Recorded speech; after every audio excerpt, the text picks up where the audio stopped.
దేహం నీది శిలగా మారినదెందుకు తండ్రి ఇద్దరి కోడళ్ళ ముద్దు మురిపెము నాకు దూరం చేసితివి ఇద్దరి కోడళ్ళ ముద్దు మురిపెము నాకు దూరం చేసితివి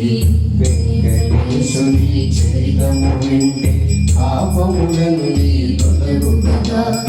ఏడు కొండలు ఎక్కినంతనే మనసే పరవశముందు కదా వెంకటేశుని చరితము వింటే పాపములన్నీ తొలగు కదా ఏడు కొండలు ఎక్కినంతనే మనసే పరవశముందు కదా